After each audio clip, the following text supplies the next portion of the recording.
You got into the safety business because you wanted to protect people, but somewhere along the way, the job started controlling your time, your schedule, your priorities, even your income potential.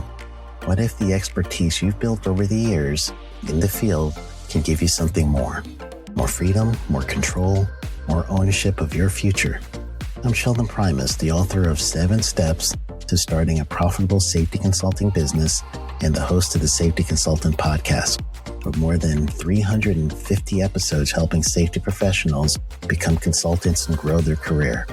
Consulting changed my life. In fact, I'm a full-time RVer, and one consulting contract paid for my home I live in today. Now, I help safety professionals build their own consulting practice through bi-weekly coaching calls, accountability, and personal guidance. But this program isn't for everyone. Start with the Consultant Readiness Audit at sheldon.coach. What if everything we thought we knew about safety was just interference? From the host of the Rated R Safety Show and the founder of Safety FM comes the complete Signal Transmission Trilogy, now available in one powerful edition. Safety, in my opinion, the book that started the conversation. Safety Mutation, where the boundaries of culture, systems, and belief begin to break. And now, Safety Transmission, the final piece of the signal. For the first time, all 3 books are together in one volume. The Signal Transmission Trilogy, Complete Edition. This isn't just about compliance. It's about consciousness. It's about decoding the way we think, lead, and live, inside and outside the system.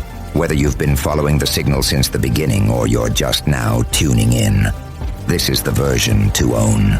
Search Signal Trilogy on Amazon or visit safetyfm.com to get your copy now.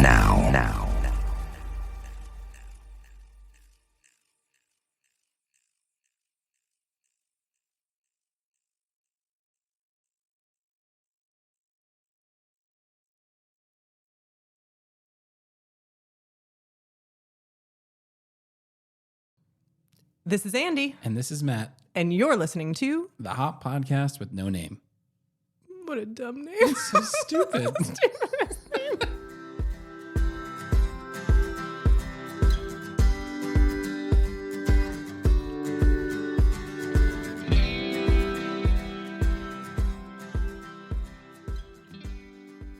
All right, welcome back. We're into episode 2 on accountability. I feel like a newscaster. I can't figure out why. Okay. This is a normal introduction, Matt. You got this. So, anyway, we are in episode 2 on accountability. We had left off with some homework. Fairly clear homework. It wasn't probably the clearest homework we've ever given. And it was, when do we feel people need to be punished in an organization? Or when should... I was just about to say, like, anytime or in general.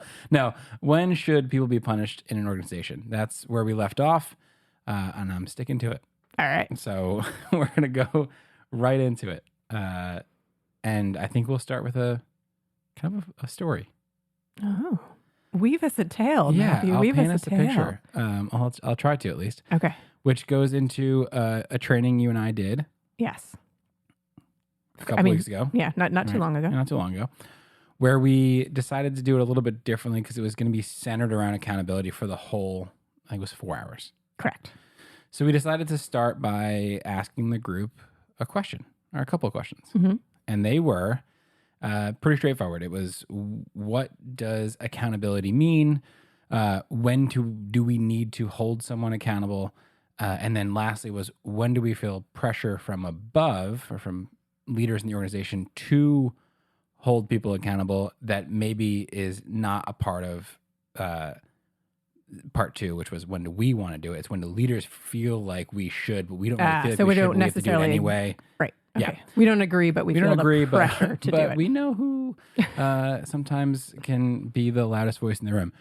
That's where we left everyone. And do you remember what happened after that? Yeah, so I remember that the conversation around like what accountability was and like when we felt like we needed to hold people accountable, it was very close to what we just talked about in the last episode, right? So people were very much aligned with this idea of, yeah, holding someone accountable is not the same thing as accountability, and we have to look at ownership. And that was the general theme of the discussion. And that felt good. And it felt right? great. And I was we like, were, wow, do we need to be here? I was like, we got it. This is it. And then we decided just to try to clarify. We just asked the question with different words. We said, okay, well, given all that, when do we need to punish people in the organization? So the same thing as the homework.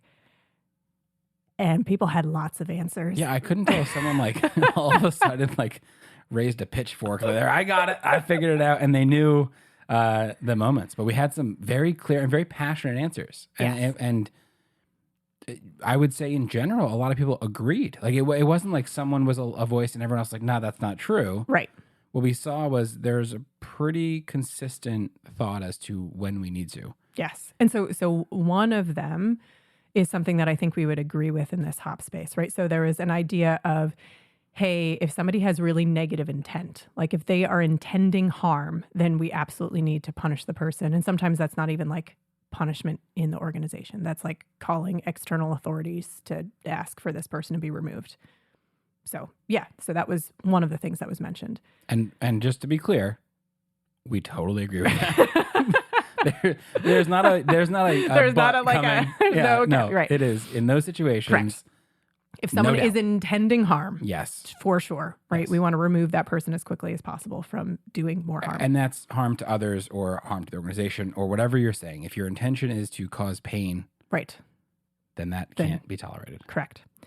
But then the other very, very loud narrative that we hear over and over again is when somebody feels as though the person was willful in their action, and we often call it willfully negligent. Mm-hmm. And that was a resounding theme in the room. Had a lot of cheers, as they say. I mean, it didn't get crazy. Quite, but, it didn't. Yeah, the people in general were like, yep. Yeah, like willful disregard for the rules or willful negligence. Yeah. And so that's the place where it seems to get super murky, especially if we have willful, what somebody would describe as willful disregard for the rules, and that rule happens to be something like a cardinal rule or a life-saving rule.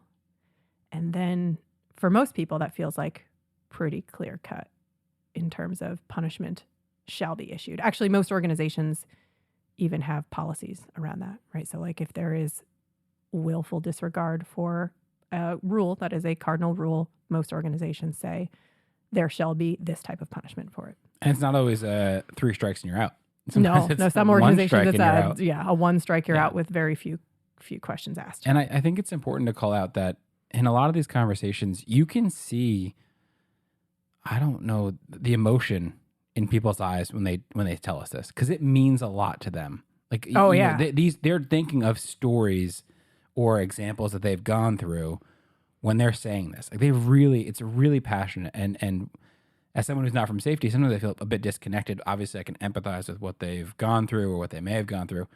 But people are really passionate about this idea of like, we just can't tolerate that. Yeah. It just can't. Yeah. And I remember feeling that way. Like, I mean, I personally felt that way when I first started to hear about these HOP concepts. I was like, this is great, except there's a line in the sand. And that line in the sand is when you have somebody willfully breaking a really, really important rule. And we cannot have any tolerance for that, because the rest of that statement then is that they're willfully breaking a rule that could either put them in serious danger or put the people around them in serious danger or put the organization in jeopardy one way or another. And that is not something we can tolerate. And then I started to use these HOP concepts in practice, and suddenly that like black and white narrative was no longer black and white, because I can tell you that I have encountered many situations in which, I mean, technically on paper, somebody violated a rule. Willfully. Like knew they were doing it, right? Yep. It wasn't a surprise to them. And Yet I would say that the proper response to that would not be to punish them. And you're giving me the face, right, that everyone gives of like, Yeah. well, like, what are those situations? Like, what does that mean? Yeah. And I don't want to say you're being vague, but I do want some examples. but give me some I examples. will not tolerate you being vague. that vague. That's fair. Yeah. So the difficulty with just looking at the rule on the surface is that we don't understand what it means in context. And here's what I have learned through doing operational learning, through joining learning teams, through like real examples, is that every single rule that we think we have nailed, like we're really thoughtful about it, made perfect sense when we wrote it, it seems as though like it should always be followable. Every single rule has exceptions. And we often don't know what those exceptions are. I mean, I'd even say like that extends to just like normal life. Yeah, I mean, you could probably make up some scenarios in normal life where every rule. I mean, I can't really think of a rule, like even like the golden rule. What? Treat thy neighbor as thyself. Right? Okay, yeah. I can't think of a rule that doesn't have some sort of contextual exception to it. Could be very specific. Yeah, I would agree. I'm sure this has been tackled in a lot of movies and probably other podcasts. Probably the subplot to most almost things every that we movie. Yeah. Okay. So if that's true, then that means whatever rule we have in place, in real life, there are going to be exceptions to it, or like it doesn't have operational fidelity, meaning it doesn't make sense. And the only chance that we have to address the problem is if we're able to learn about what the problem is. And we can't do that well if we think that punishing the person who can supply us with some of that information, if that's going to be the solution set to learning. And I'm going to give like just a super specific real example that just happened fairly recently, because I would say like even talking about this every day, there are examples that come across the table or come across the computer screen to us that I'm like, it's probably, that person probably knew better. Like they're just they're just being a little bit lazy. Yeah. And then I always remind myself there's more to the story. So one fairly recent example is that we were talking about the requirement for secondary verification for lockout tagout. And there was a scenario in which somebody was talking about a maintenance person who went to go actually flip the disconnect and was going to do work on a piece of equipment. Picture a piece of equipment that's got a lot of moving parts, and to do the maintenance work, your hands are where the parts would be moving. And they found that this individual was not going to the control panel to actually verify that there wasn't power to the equipment. I'll speak for everyone. How could they? How dare they? I mean, it could save their hand, Yeah, right? Like, or their life in some truthfully, circumstances. yeah, that's what the gut instinct is. Correct. It's just go and check. Come on. I mean, you already flipped the disc. Just go, and verify. it wasn't very far away. Yeah. Right. Like it was within several paces of where the work needed to be done, and it was like hit a button, verify, check. So when you hear that on the surface, you're like, oh man, I mean, this person should know better. They've been doing like they're just being lazy. Like we need to set an example. If they're doing it, we're going to find other people are doing it. But if we set the example, then we're going to tell people this is not acceptable behavior. If we tolerate this now, we're going to have to. Next thing you know, no one's verifying, no one's locking out even, and we're just starting this cycle of bad. And honestly, that was my first thought, right? In hearing this example not very long ago, I said, well, all right. Okay. Well. You can't see this, but Andrew just crossed her arms, which I remember is the exact thing you did when you first heard this. Yeah. So if you could just get out of your method acting and get back into the story, that'd be great. And then luckily there's another voice that comes in the back of my mind now that said, well, if you think it's that simple, Andrea, you probably don't understand enough context. And so I started to ask questions. And what I did not know is at the time that I was asking these questions, the people we were talking to, there actually happened to be a maintenance person on the call. And I did not know this. And so there was a person who could actually answer these questions. And so the questions that we started to ask were just operational learning questions of like, okay, so like when are we actually having to, flip the disconnect. What type of maintenance work are we having to do? What does that look like? And in, I don't know, Matt, under 5 minutes of conversation, I think, we learned that somewhere between 70 and 80% of the maintenance work that has to be done on this equipment, there is no other way to do it except with the power on while the equipment is running, while all those cogs and wheels are physically moving, and somebody has to have their hands very, very close to that. And so I started to think in context, right? Is this secondary verification really that important compared to the fact that 70 to 80% of the time this person is doing work with the equipment running and live because there is no other way that they know how, that anyone knows how at this point, to do that work. And I started to realize I could go down the punishment route, but that's actually not going to address the overall problem. And I also can contextually understand that the step of doing secondary like verification, like it feels completely unnecessary. I'm actually even at this point surprised that they flip the disconnect at all, considering most of the time they can't, turn the power off to begin with. So I understand why somebody wouldn't do it. I don't have to like it, but the thing I like less is I like less the fact that 70 to 80% of the time we can't even turn the power off at all. And if I'm going to take my energy and effort to do something, it's not going to be to punish the person who is subject to that. It's going to be to learn with them and understand their reality to make some improvements.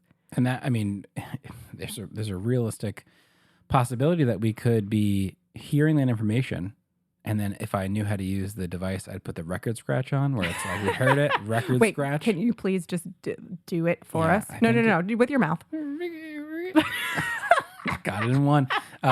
Where you hear it, and then it's like, hey, I'm really sorry, but that's a life-saving rule that you just violated. We can't have you on this job. If you don't take these rules seriously. You got to go. Yeah. And whether that's you got to go today and the next couple of days, or you just don't work here anymore. That very well could be the result of hearing that. And then what do? We just wait for the next person to make the same mistake, and we don't change anything or learn any context. We just go, oh, you did that? Well, sorry. That's it. And I think maybe an important piece of this puzzle for us is the recognition that like things like cardinal rules, the reason they exist is because it's the most brittle part of our system. Like already, it's the most brittle part of our system. So we have these really, really strong, important rules because those rules are often the only thing keeping us alive in that circumstance. So unless we're willing to create an environment to be able to hear about when those rules don't feel logical or when they don't feel important or when they physically are not capable of being followed, then we have the most brittle part of our system, even more brittle than we think it is. And if you have a logical adult human who would be the ultimate price payer if something went wrong, thinking that it doesn't make sense to follow or it's not reasonable to follow or there's other contextual reasons that make something else much a bigger problem that it doesn't even seem important enough to follow, then other logical adult humans are going to make a similar decision. So we have a brittle system that is even more brittle, and we have to physically change something. We can't just decide that we're going to punish this human and then wait for somebody else to do the same thing. Even if it helps us sleep at night. Right. And I guess that's the hard part, right? Because it's more, I don't know if emotionally satisfying is the right words, but it feels as though we've taken drastic action when we do resort to punishment, but we haven't actually fixed anything.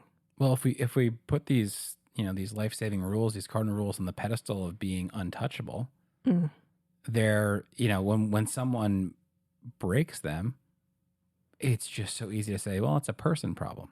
Right. And so I know what to do with person problems. Here's the door. Right. Remove the human. But realistically, what we end up creating is actually just an environment where people are not willing to talk about the exceptions. And I remember I was doing some operational learning around the use of, it was a certain type of PPE that needed to be used for live electrical work. And you're always supposed to wear these gloves. Like the cardinal rule is you keep these gloves on at all times. But through experience, I've learned that, once again, there's an exception to every rule. And sometimes the work that we're asked to do with the PPE that we are asked to use is either not easy to do or sometimes darn near impossible to do.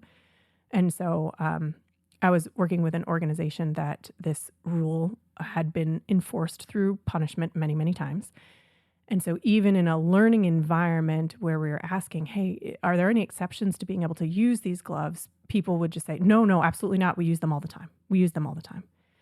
Which I thought was strange because I haven't experienced that being possible before. Like I've not experienced something that's like this mandated thou shalt, and it always is possible in every single situation. Everyone's like, wow, they really got it with this one. I never want to take these things off. And so I actually just took a break during the learning team, and there were about 5 or 6 people in the learning team, and 3 of them during break came up and privately spoke to me about some of the exceptions to when they had to take off their gloves, which those exceptions have existed for a very long time. And because people were not willing to talk about them, then we weren't able to address them. So that's the price that we pay when we think that punishment is the right way to go, because we believe we're solving a problem that feels on the surface like a person problem. And realistically, we're just taking what we would call operational struggles and hiding them and not able to address the reasons behind why that behavior makes sense in that moment. And I'm going to give you 30 seconds, but if you can just connect that back to what it does to accountability. What happens? Yeah, I think we mentioned this on the last episode that like when we mix those things up, we end up actually reducing that environment of accountability, right? People just start to feel like a cog in a wheel. They don't feel like they can take ownership of things. Actually, the idea that you can be responsible for your actions and account for, meaning to tell the story of your actions. That's that definition of true accountability. We actually remove the ability for people to account for, meaning to tell the story of their actions, because they know that if they do, independent of the context of it, they might lose their job. You got it in 30 seconds. Did I? I didn't know what I was going to do if you didn't. I probably would have just like turned your microphone off. But I think if I'm thinking about this objectively, it just sounds like what we're saying is you don't punish in HOP. You don't punish in HOP. I mean, and that's just not true. Correct. Even if we're giving examples why you wouldn't punish when maybe these cardinal rules are broken, but there is times when you need to punish someone. Yes. And there are things like drug use. There are things like bullying. There are things like horseplay. There are things like, if we have an environment where a bunch of people are physically uncomfortable working around this person because they don't seem to be able to listen to anyone's instruction, those are times where we do have a person problem. And once again, right, the test for that, you remove that person, the problem goes away. If you removed any of the people, like if you took that maintenance person and removed them from doing that maintenance work on that piece of equipment, you should not be surprised. We should not be surprised if we find other people thinking, that secondary verification, it's not really all that important because guess what? I have to have my hands in this thing when it's moving all the time anyway. So that would not be a surprise. That's a system problem. And horseplay. We talk about this. It's not, people sitting around a lunch table doing the bottle flip, seeing who can land a water bottle on. Right. It's not like just having fun. No, it's not. Fun in the workplace ever again. It's if we're in a high risk environment and you decide now's the time that I could jokingly push someone, that's unacceptable horseplay. Like if they're wearing like fall protection on top of something, please don't do that. Or like doing donuts on a forklift with somebody on the forks, like stuff like that. Mm-hmm. Yeah. That's maybe unacceptable. Yeah. Okay. So we do like to try to give something tangible. So what can someone go and do? So homework. Is this what you mean? Okay. Or are we calling it the completely optional thing that it's like a choose your own adventure, but we're kind of telling you what to choose. Okay. So I think eventually we would love to get to a place where post-event, we don't really even need to look at the idea of punishment as something we should do. But as we mentioned in the last podcast, that's like a dramatic departure from the norm today. Maybe someday. Maybe someday. But so a baby step in that direction would be to at least take a look at the events that we are using punishment for now and to be able to make some assessments about them. So the homework, should we choose to accept it, would be to take a look at like, a quality event or a safety event that you, dear listener, deem punishment was the right course of action. And then take a look at the narrative that was crafted about that event. And what we're looking for is we're trying to see whether or not the event could be described without counterfactuals. So counterfactuals are things like saying the person should have, the person failed to, the person was supposed to but didn't. If that's the way that we're describing an event, really what that means is we're actually describing what we wished had happened, not what actually did happen, which is kind of usually a pretty clear indication that we don't have enough contextual information to understand local rationale, meaning we're still using hindsight bias to make the decisions. And usually if we're using hindsight bias, we've decided we have a person problem, especially if something like a cardinal rule was broken. So take a look. If we have to use counterfactuals, then we might want to go learn about that process again, because the act of removing that human probably didn't address the underlying problems. And in the rare circumstance that you actually do find that you could describe contextually what happened without using counterfactuals and you still believe that disciplinary action was the right thing to do, then perhaps that is the intersection between the person problem and an event, which is super rare, but it's not to say it's non-existent. Which we would then ask, please share if you find share with it. the class. Yes. Yeah, so you can share it with us directly at hoppodcast.com. Let us know what you found, what you identified, what you're thinking, what you're stuck with, and we can share it. We will anonymize it, so we're not sharing any names or companies, but we'd love to hear it if you have some special circumstances or one-offs or anything like that. Sounds good. All right. One more episode of accountability, I think, to come. Yes. Yeah, we definitely want to talk about a few things. I think we probably want to touch on the idea of a culpability matrix. And we probably want to talk about how do you actually create an environment of high accountability. Yeah. So that's next time. All right. Thanks for joining. We'll talk soon.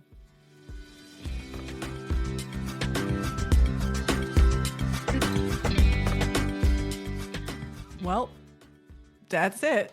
Yep. Another one in the books. We did it.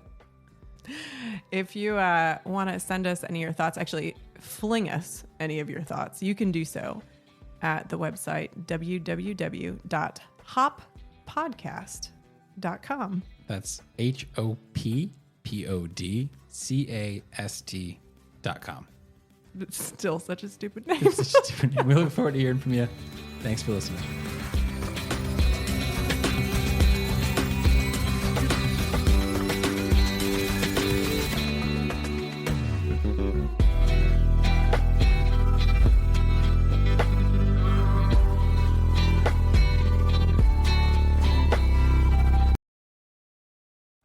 You got into the safety business because you wanted to protect people, but somewhere along the way, the job started controlling your time, your schedule, your priorities, even your income potential.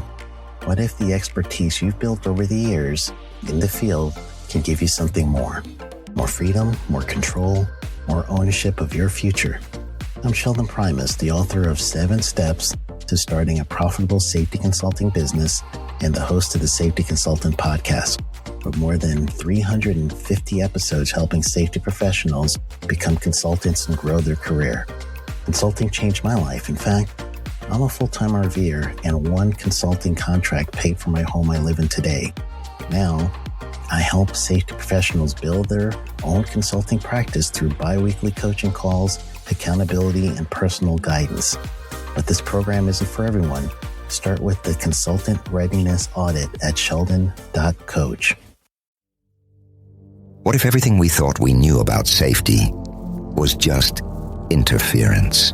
From the host of the Rated R Safety Show and the founder of Safety FM comes the complete signal transmission trilogy, now available in one powerful edition. Safety, in my opinion. The book that started the conversation. Safety Mutation, where the boundaries of culture, systems, and belief begin to break.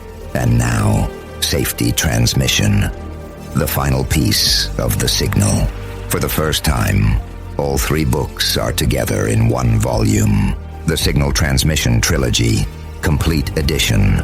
This isn't just about compliance. It's about consciousness. It's about decoding the way we think, lead, and live, inside and outside the system. Whether you've been following the signal since the beginning or you're just now tuning in, this is the version to own. Search Signal Trilogy on Amazon or visit safetyfm.com to get your copy now.